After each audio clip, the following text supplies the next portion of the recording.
नमस्कार मित्रांनो, दुर्गा या मालिकेच्या आजच्या भागात आपण बघणार आहोत. दमयंती म्हणते, अगो मी फक्त खेळणं आहे. मला फिरवायची चावी कोणाकडे माहिती आहे? माईसाहेब मोहित्यांकडे.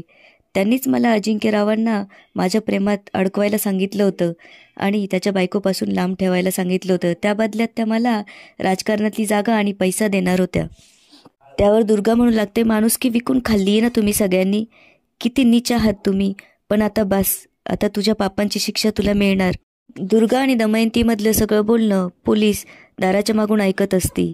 तेवढ्यात अभिषेक पोलिसांना आत घेऊन येतो आणि म्हणू लागतो, साहेब हीच ती बाई, या सगळ्या मागची सूत्रधार, घेऊन जाईला.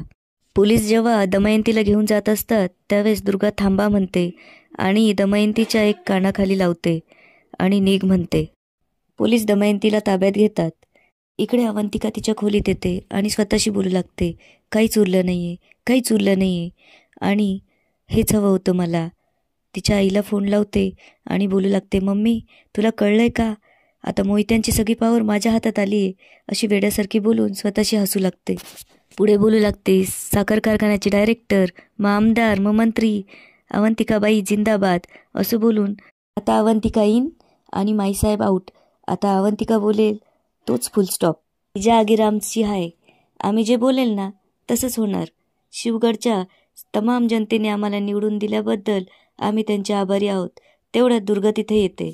दुर्गाला बघून अवंतिका बोलू लागते, या या या धडाडीच्या पत्रकार आल्यात बघा, तुम्ही आमचा इंटरव्ह्यू घ्यायला आलात ना. अवंतिकाला असं बोलताना पाहून दुर्गा तिला बोलते, वहिनी काय झालंय तुम्हाला, भानावर या, मी दुर्गा. त्यावर अवंतिका म्हणते, तुम्ही दुर्गा? अहो तुम्हाला माहिती आहे ना मी निवडून आले, मग तुम्ही मला ओवाळायला ताट नाही आणलं. दुर्गा बोलू लागते, वहिनी सावरा स्वतःला, यातनं बाहेर पडा. त्यावर अवंतिका म्हणते, आणि काय करू? दुर्गा बोलू लागते, आणि स्वतःसाठी जगा, करा काहीतरी, नव्याने पॉलिटिकल करिअर सुरू करा. या माईसाहेब आणि दादांच्या सावलीतून बाहेर पडा. त्यावर अवंतिका बोलू लागते, मग एवढं साम्राज्य याचं काय करायचं? आता मीच उरले ना, आता तुम्ही पण जा, मी सगळं सांभाळून घेईल. त्यावर दुर्गा बोलू लागते, वहिनी शांत व्हा. त्यावेळेस अवंतिका भानात येते आणि दुर्गाच्या गळ्यात पडून मोठमोठ्याने रडायला लागते. अमय आणि ईशा अभिषेकच्या खोलीत येतात आणि सांगू लागतात, आम्ही उद्या सकाळी मुंबईला जायला निघालोय आणि तिथून 2 दिवसांनी लंडनचं तिकीट काढलंय. त्यावर दुर्गा बोलू लागते, खरं तर मनापासून वाटतंय तुम्ही जाऊ नये. त्यावर अभिषेक बोलतो, नाही आता त्यांना जाऊ द्या. पुढे अमय दुर्गाला बोलू लागतो, दुर्गा सॉरी फॉर एव्हरीथिंग, तुझ्याशी खूप वाईट वागलो आम्ही. त्यावर ईशा बोलू लागते, हो तुझी काही चूक नसताना तुला किती सफर व्हावं लागलंय.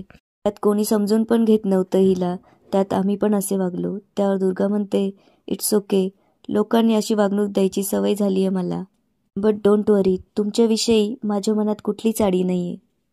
इकडे दादासाहेब दमयंतीचा व्हिडिओ बघतात. त्यामध्ये दमयंती म्हणते, 14 वर्षापूर्वी मी विश्वासरावांवरती जे काही आरोप केले होते ते सगळे खोटे होते. मला त्यात अडकवलं गेलं होतं. यामध्ये फार मोठे मोठे नावं आहेत. न्यायालय मला जी काही शिक्षा देईल ती मला कबूल आहे. त्यावेळेस पिस्तूल काढून दादासाहेब रेवतीबाई म्हणून आवाज देऊ लागतात. माईसाहेब त्यांच्या समोर येतात व त्यांना म्हणू लागतात, हे काय करताय तुम्ही? त्यावर दादासाहेब म्हणतात, 5 कोटी रुपये तुम्ही कबूल केले होते ना दमयंतीला. त्यावर माईसाहेब म्हणतात, आम्ही का करू आणि कशासाठी? त्यावर दादासाहेब बोलू लागतात, खरं काय सांगा, आता तोंड उघडा, नाहीतर. त्यावर माईसाहेब त्यांना बोलू लागतात, नाहीतर तुम्ही आम्हाला माराल. त्यावर दादासाहेब म्हणतात, हो वेळ आली तर ते सुद्धा करायला मागं पुढं बघणार नाही आम्ही. ही बाई अचानक आपल्या घरात येऊन तमाशा करते.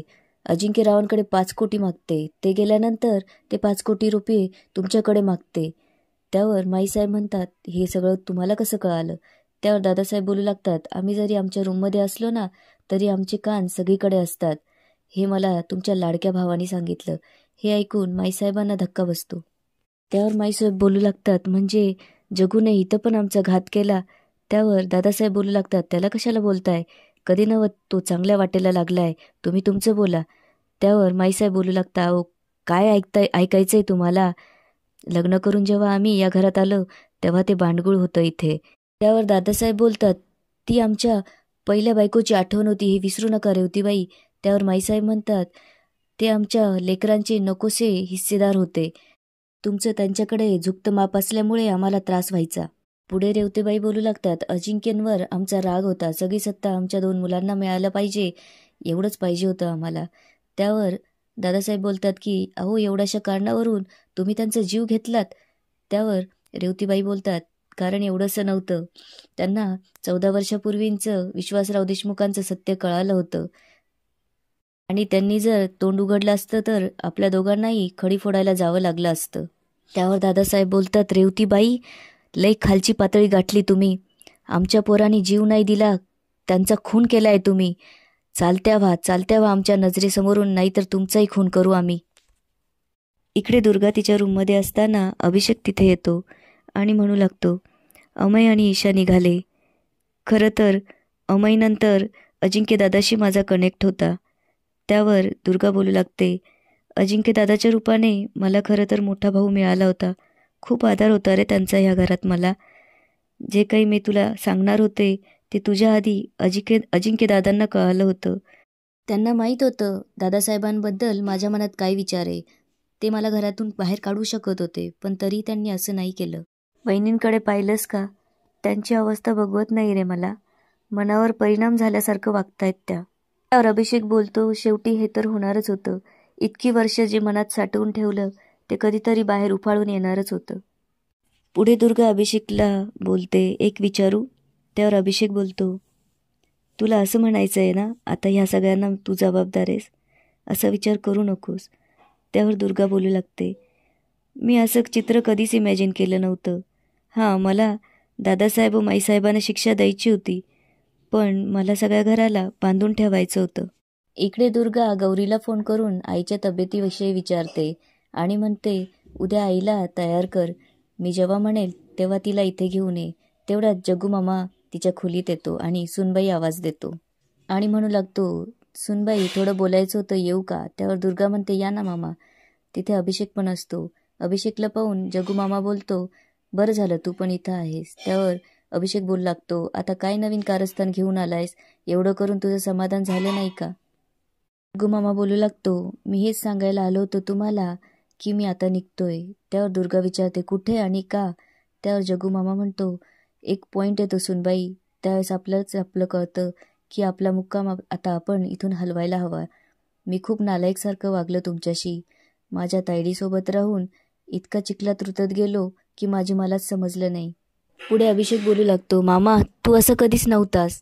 मग काय कारण होतं तू असं वागलास?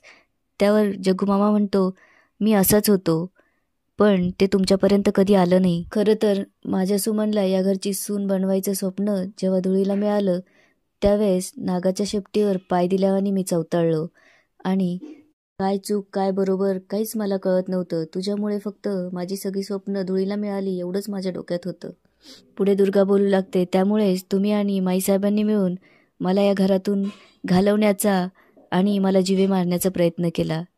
त्यावर जग्गू मामा म्हणतो की हो, हे खरं आहे.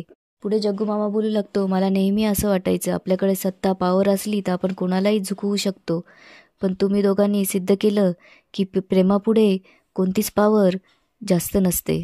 तर दुर्गा बोलते, मामा, तुम्ही मनाने वाईट नाही हो, पण तुम्ही जे काही वागला ते जर तुमच्या मुलीला समजलं तर काय विचार करेल ती तुमच्याबद्दल? त्यावर अभिषेक बोलू लागतो, ज्यावेळेस आपल्या आईवडिलांबद्दल असं समजतं त्यावेळेस काय यातना होतात ते आम्ही भोगतोय.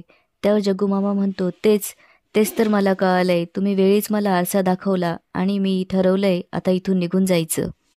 आता एवढंच सांगतो, जमलं तर या तुमच्या नालायक मामाला माफ करा. आणि जग्गू रडू लागतो. त्यावर अभिषेक म्हणतो, मामा शांत हो, तुला असं रडताना कधीच बघितलं नाहीये. आणि अभिषेक मामाला जवळ घेतो. अभिषेक बोलू लागतो, सावर स्वतःला मामा, आमच्या मामाला असं हरलेलं बघायची सवय नाही आम्हाला. त्यावर जग्गू मामा हात जोडून येतो म्हणतो आणि तिथून निघून जातो. याच ठिकाणी आजचा एपिसोड